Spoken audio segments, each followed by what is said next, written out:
कामयाबी और इज्जत की सीढ़ियां आपको तभी मिलती हैं जब आपका एटीट्यूड ऐसा बन जाता है कि आपकी टक्कर का इस दुनिया में दूसरा कोई नहीं। आपको लोगों की परवाह नहीं रहती। आप अपने आप को प्रूव करना छोड़ देते हैं। आप किसी को जताना बताना छोड़ देते हैं कि आप भी कुछ हैं। आप अपने होंठ सी लेते हैं और अपने काम को कहते हैं कि वो बोले। आप अपने आप को, अपने काम को इतना बेहतर बना लेते हैं, इस तरह के काम करना शुरू कर देते हैं कि आपका काम लोगों को खींचने लगता है।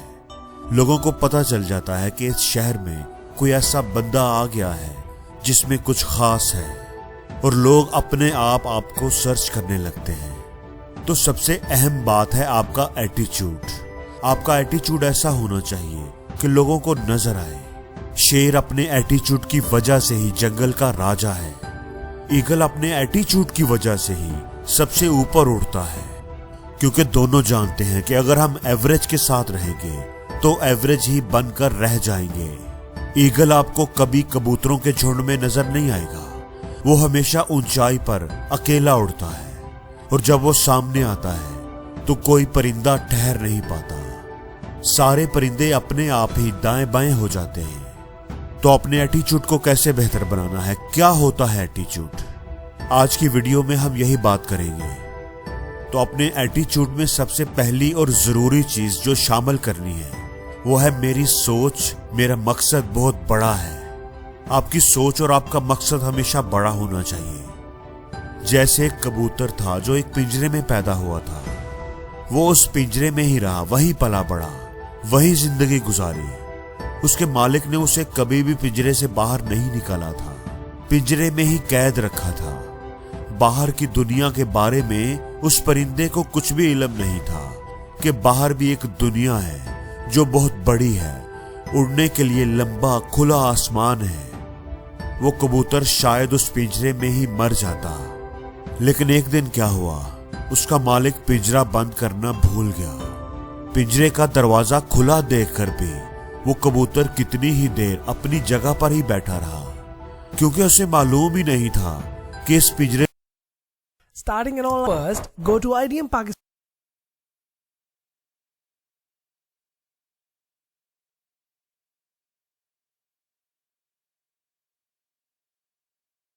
पिंजरे से बाहर भी निकला जा सकता है। इस पिंजरे से बाहर भी कोई दुनिया है। फिर वो आहिस्ता आहिस्ता एक एक कदम चलकर पिंजरे से बाहर आया। इधर उधर हैरत से देखा कि कहां आ गया हूं।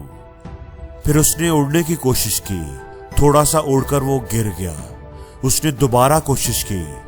तेज हवा आई और उसे अपने साथ उड़ा कर ले गई। वो आसमान पर उड़ने लगा। पहले तो उसे समझ ही नहीं आई कि वो कहां आ गया है। वो सोच रहा था कि उसका मालिक जो उससे प्यार करता है वो कितना परेशान होगा, मुझे ढूंढ रहा होगा। अब वो अपने घर कैसे जाएगा। वो नहीं जानता था कि उसका असल दुश्मन तो उसका मालिक ही था, जिसने सारी जिंदगी उसे पिंजरे में कैद करके रखा, उसको उड़ने से रोका।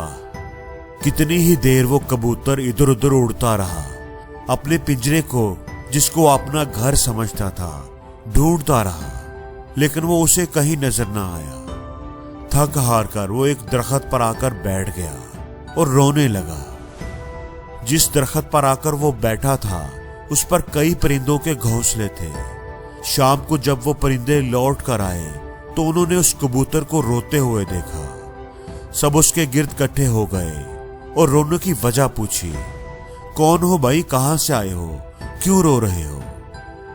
तो उस कबूतर ने सारी बात उन परिंदों को बता दी। सारे परिंदे उसकी बात सुनकर जोर जोर से हंसने लगे, जैसे वो दुनिया का सबसे बड़ा बेवकूफ हो।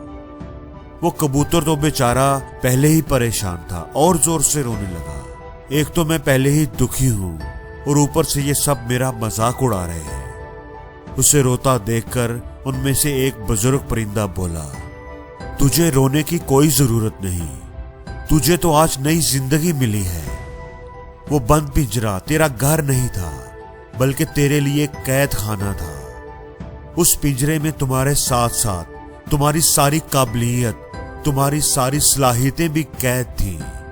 तुम्हारी दुनिया वो छोटा सा पिंजरा नहीं, बल्कि ये नीला आसमान है जो तेरी उड़ान के लिए बना है। इसलिए तो उस पिंजरे को भूल जा और अपने परों को खोलकर इस नीले आसमान का सीना चीरकर अपनी काबिलियत के जौहर दिखा। तेरी दुनिया बहुत बड़ी है। तो हम में से भी ना ज्यादातर लोग किसी न किसी दायरे में जी रहे होते हैं।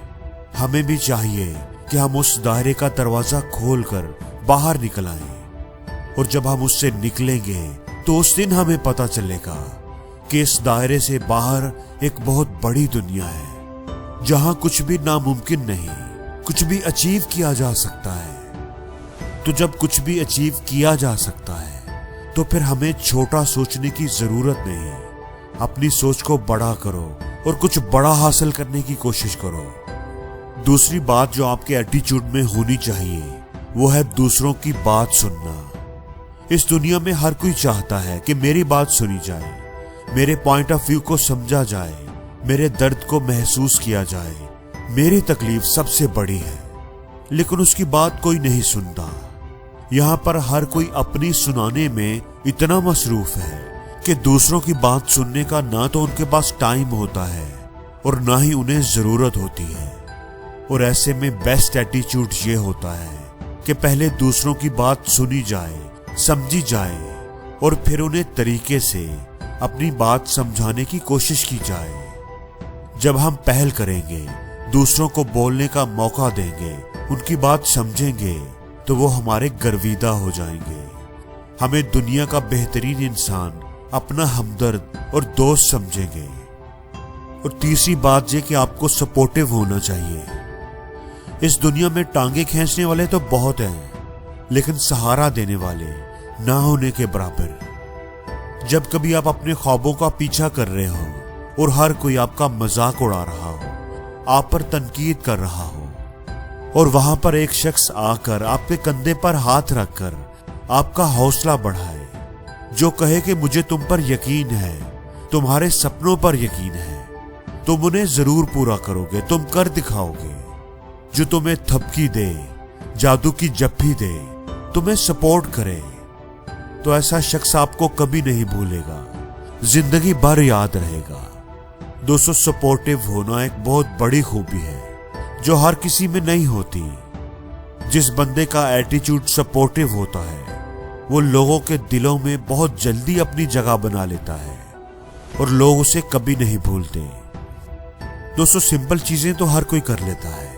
पानी के बहाव के साथ तो सब बहते हैं, लेकिन दुनिया सिर्फ उन्हें याद रखती है जो बहाव के खिलाफ तैर कर दिखाते हैं।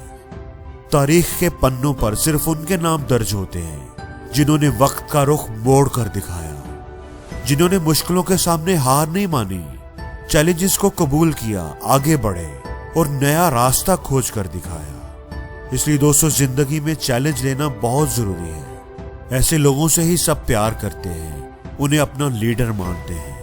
और जो हालात से डर जाएं, जो गिव अप कर दें, जो हार मान ले, दोस्तों पीछे हटने वालों की कोई इज्जत नहीं करता। और दोस्तों, एक खूबी, एक एटीट्यूड जो आपके अंदर होना ही चाहिए वो है केयरिंग होना। केयरिंग होना अपने लिए और अपनों के लिए। दूसरों की फीलिंग्स की केयर करना, दूसरों के जज्बात की केयर करना, पसंद नापसंद का ख्याल रखना, अपनों की जरूरतों का ख्याल रखना, उनकी बात को कहे बिना ही समझ जाना।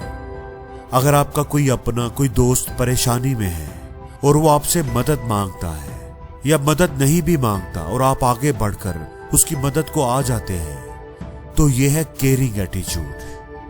किसी की मुसीबत, तकलीफ, परेशानी आपसे देखी नहीं जाती, तो यह है केयरिंग एटीट्यूड। और सबसे बढ़कर ये कि आपको अपनी केयर करनी चाहिए, अपने आप को सबसे ज्यादा अहमियत देनी चाहिए, अपना ख्याल रखना चाहिए कि कोई आपको हर्ट ना कर सके।